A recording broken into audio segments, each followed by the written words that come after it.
एक समय की बात है।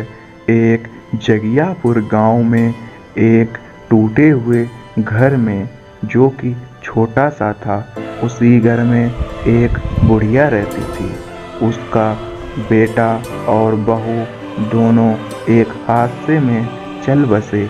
उसका सिर्फ एक पोता ही था, जिसका नाम रघु था।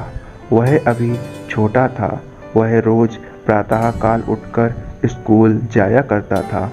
बुढ़िया बेचारी उसे रोज सुबह खाना बनाकर खिला देती थी। और बेचारा रघु भी बहुत ही समझदार था। वह अकेले ही अपने गांव से निकलकर शहर की सड़क से होकर अकेले स्कूल चला जाया करता था। रघु पढ़ने में भी बहुत ही ज़्यादा होशियार था, पर वह खाना पकाने के लिए भी माहिर था, क्योंकि उसे खाना पकाना बहुत ही ज़्यादा अच्छा लगा करता था। बेचारी बुढ़िया उधर रघु को स्कूल चले जाने के बाद में वह इधर उधर लोगों के घर काम पर जाती थी। वह काम पर जाने के लिए वह किसी के घर पर झाड़ू लगाया करती थी। वह अपने गांव से निकलकर एक बहुत ही जाना माना रईस सेठ था, उसी के घर वह जाया करती थी। वह सेठ भी बुढ़िया की मजबूरी को समझा करता था। यदि बुढ़िया बेचारी कभी लेट भी हो जाती तो उसे हड़काया नहीं करता था। बेचारी बुढ़िया भी अपने काम से वह रोज उसके घर आकर वहीं साफ सफाई करने लगती और पूरा घर में झाड़ू लगाने लगती। पूरा घर साफ हो जाने के बाद में वह सेठ के घर जाया करती थी।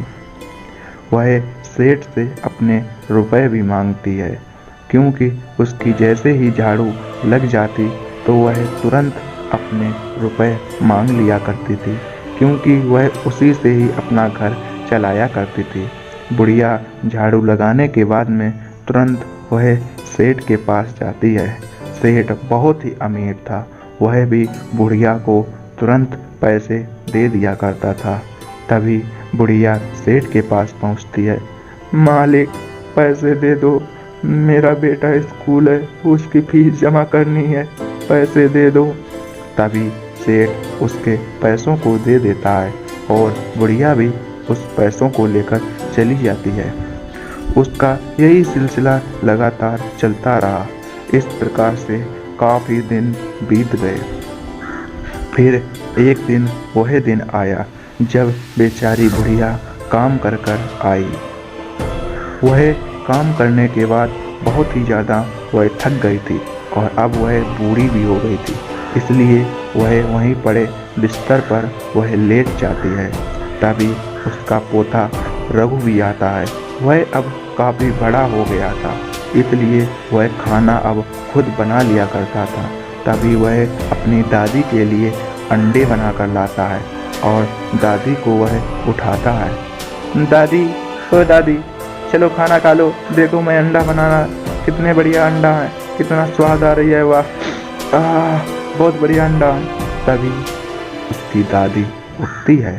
तभी वह कहता है, दादी अंडा खा लो। तभी वह बुढ़िया कहती है, अरे रघु, मैंने तुझे कितनी बार समझाया है, तू खाना मत बनाया कर, तू सिर्फ पढ़ाई में ही ध्यान लगाया कर। मैंने तुझे कितनी बार कहा है कि तू सिर्फ पढ़ाई किया कर, तेरे लेकिन कुछ पल्ले नहीं पड़ता है। अच्छा चल, तूने अंडे तो काफ़ी बढ़िया बनाए हैं, चल दोनों लोग बैठकर खा लेते हैं। तभी वह कहता है, हाँ दादी, क्यों नहीं, मैंने खुद अंडे बनाए हैं, आपको अच्छे लगे, चलो अब हम दोनों लोग खा लेते हैं। मैं पढ़ाई पर भी ध्यान देता हूँ, पर ये चीज़ें बनाने में मुझे अच्छा लगता है। तभी उसकी दादी कहती है, अरे बेटा, चल ठीक है, आओ हम लोग खाना अब खाते हैं, तुमने अंडे बहुत अच्छे बनाए हैं। तभी वह लोग दोनों बैठकर वहीं पर अंडा खाने लगते हैं। अंडा रघु बहुत ही स्वादिष्ट बनाया करता था, इसलिए वह अपनी दादी की थकान दूर करने के लिए अंडे ही बनाकर लाता है। तभी ऐसे ही कुछ दिन बीत गए। फिर से काफ़ी दिन गुजर गए। तभी एक दिन रघु अपने कमरे में ही ऐसे आराम से बैठा हुआ था। तभी उसकी दादी माँ आती हैं।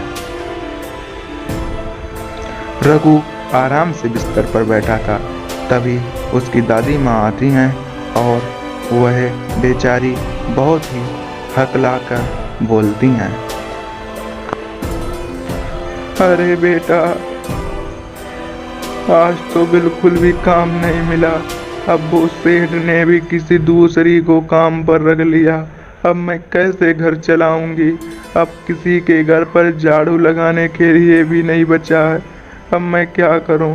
वह सेठ अब तो दूसरे से काम करवा लेता है। अब कैसे अपना घर चलेगा और कैसे तुम पढ़ पाओगे? तभी उसका पोता कहता है, अरे दादी, आप दिक्कत मत लो, मैं क्यों ना आपको एक तरकीब देता हूँ। आप क्यों ना ढाबा खोल लें। आपने जो पैसे मेरे लिए पढ़ाई के लिए इकट्ठे करे हैं, उसका हम लोग ढाबा खोलते हैं और वह उस पर अंडे बनाएंगे। काफ़ी ढाबा चलेगा।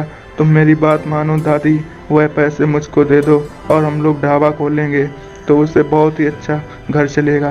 तभी बेचारी बुढ़िया कहती है, अरे बेटा, पर वो मैंने पढ़ाई के लिए रखे थे।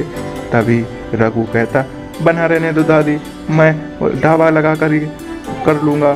तभी प्रातः काल होता है और बुढ़िया भी अपने सारे पैसे रघु को दे देती है जो उसने उसे पढ़ाई के लिए रखे थे।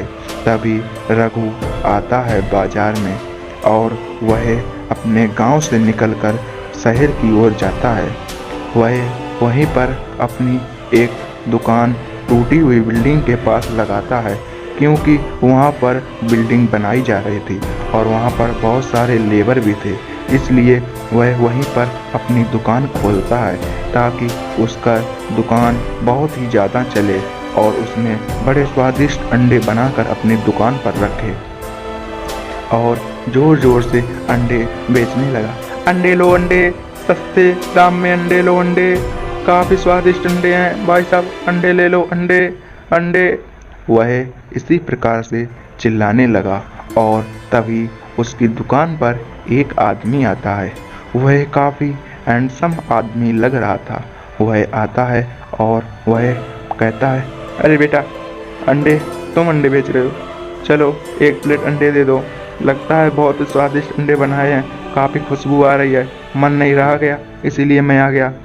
तभी वह आदमी यह बात कहता है।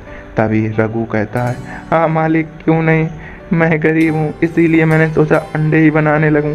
आप लीजिए अंडे, आप खाइए। तभी वह आदमी आराम से अंडे खाता है और उसे अंडे बहुत ही ज़्यादा स्वादिष्ट लगते हैं।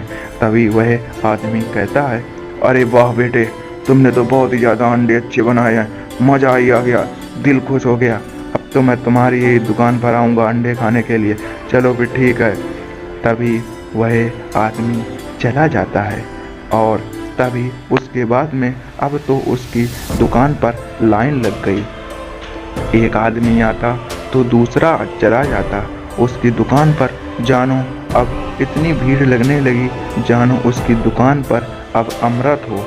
वह बहुत ही ज़्यादा उसके अंडे प्रसिद्ध हो गए और वह देखते ही देखते बहुत ही बड़ा ढाबा उसने खोल लिया। अब तो सब लोग उसी की दुकान पर आने लगे। अब काफ़ी दिन बीतने के बाद में वह अब बहुत ही अमीर हो चुका था। वह इतने अच्छे अंडे बनाया करता था कि वह सब में फेमस हो गया और देखते ही देखते पहले उसका घर कुछ इस प्रकार सा टूटा हुआ झोपड़ी था और अब तो उसने बहुत ही बढ़िया घर बनवा लिया और वह अपनी दादी माँ की हमेशा सेवा करता रहता था।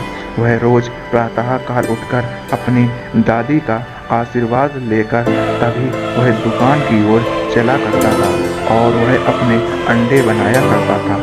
और अब बेचारी बुढ़िया भी बहुत ही खुदनसीब निकली और वह भी अब आराम से जीने लगी।